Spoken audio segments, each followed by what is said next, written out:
Assalamualaikum warahmatullahi wabarakatuh. Om Swastiastu, Namo Buddhaya, salam kebajikan. Saya Jordi Sepang dari Fakultas Ilmu Sosial dan Politik, Program Studi Ilmu Politik, Universitas Pembangunan Indonesia Manado. Dalam video ini saya akan bahas tentang liberalisme dalam ekonomi politik internasional. Tugas ini disusun guna untuk memenuhi nilai ujian tengah semester mata kuliah ekonomi politik.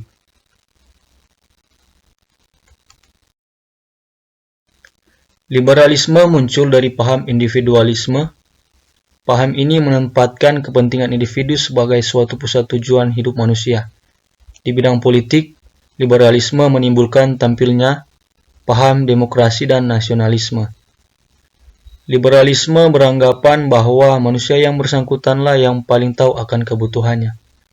Oleh karena itu, manusia harus mendapatkan kebebasan sepenuhnya untuk memenuhi kebutuhannya masing-masing, mengakui adanya produksi bebas dan perdagangan bebas. Pengertian dari liberalisme berbeda dalam berbagai konteks. Contohnya di Amerika Serikat pada saat ini, menggambarkan liberal sebagai individu yang turut serta berperan aktif pada negara dan masyarakat untuk membantu mengatasi masalah-masalah sosial.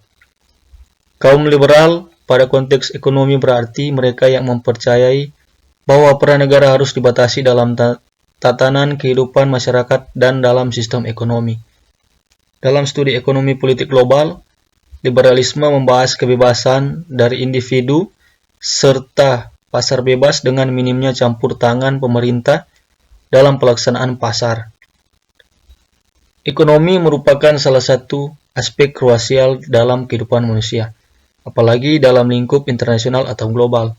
Begitupun dengan politik. Agar mempermudah pembelajaran ekonomi dan hubungannya dengan politik dalam lingkup internasional, terdapat studi ekonomi politik global yang menjelaskan tentang keterkaitan antara ekonomi dan politik dalam mengalokasikan sumber daya dengan segala sesuatu yang melintasi batas negara. Perkembangan perspektif liberalisme. Adam Smith berpendapat kepada negara agar mereka dapat melaksanakan pembebasan perdagangan serta menciptakan yang namanya pasar nasional dan internasional lebih besar untuk metode menghasilkan kekayaan bagi semua orang. David Ricardo mengenalkan teori revolusioner terkait keunggulan komparatif.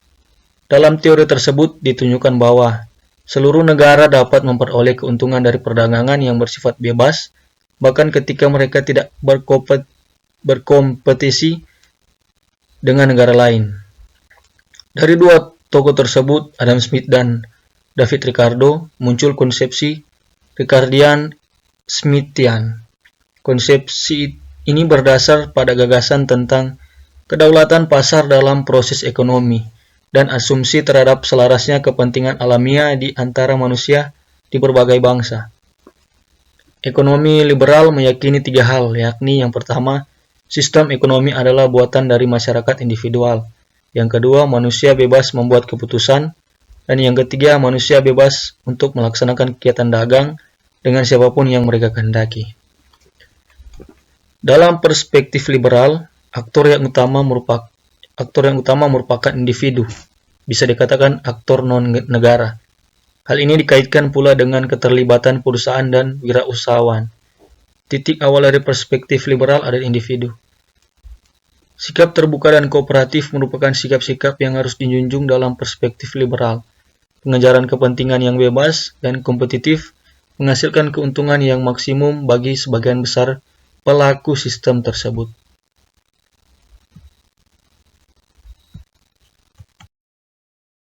Berikutnya, teori perdagangan liberal. Pada prinsipnya, teori perdagangan liberal dapat dibagi menjadi dua kelompok. Pertama, aliran klasik yang dimotori oleh Adam Smith dan David Ricardo. Adam Smith menyatakan gagasannya tentang keunggulan absolut, di mana kunci dari kekuatan dan kekayaan suatu negara adalah pertumbuhan ekonomi dan sarana untuk terciptanya pertumbuhan ekonomi itu adalah perdagangan internasional. David Ricardo. Dalam pandangan beliau, perdagangan internasional yang seimbang dan berkeadilan akan terwujud jika masing-masing negara menekankan pada dimensi keunggulan komparatif. Hal ini bermakna bahwa negara-negara yang menghasilkan produk tertentu dengan biaya relatif rendah akan memiliki keunggulan atas produk tersebut dalam perdagangan internasional. Melalui cara ini, akan terjadi efisiensi di mana setiap negara akan berpartisipasi dalam aktivitas perdagangan internasional sesuai dengan kemampuan terbaiknya dalam produk-produk tertentu. Pandangan yang dikemukakan Ricardo ini belakangan direvisi oleh Eli F. Excher dan Bertil Ohlin. Melalui teori-teorinya, Excher berpendapat bahwa perdagangan internasional telah mengubah faktor harga atau tanah, tenaga kerja, dan modal, dan karenanya mendistribusikan pendapatan dalam suatu negara.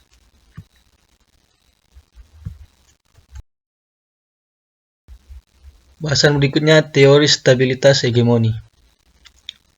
Teori yang mendukung ekonomi liberal internasional adalah teori stabilitas hegemonis. Salah satu tokoh utama pendukung teori ini adalah Charles P. Kindleberger. Melalui berbagai tulisannya, menyatakan bahwa teori ini memiliki keunggulan di dalam menjelaskan fenomena ekonomi politik internasional. Hegemoni merupakan suatu sistematik dari kelas yang berkuasa untuk menanamkan pemahaman dominannya agar tetap berkuasa dengan cara menanamkan keyakinan tertentu ke dalam pikiran dan cara hidup masyarakat. Tesis utama teori stabilitas hegemoni menyatakan bahwa suatu sistem ekonomi dunia yang stabil membutuhkan satu kepemimpinan tunggal yang bersedia menjalankan peranan sebagai penjaga stabilitas. Negara atau kekuasaan yang menjadi pemimpin ini hendaklah mampu menegakkan aturan-aturan sedemikian rupa sekaligus pelindung bagi kepentingan negara-negara yang kecil.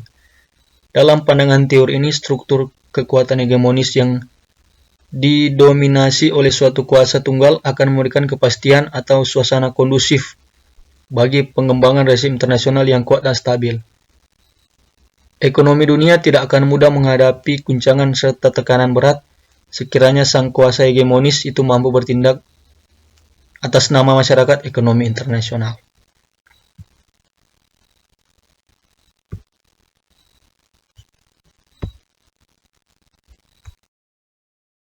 Demikian presentasi dari saya.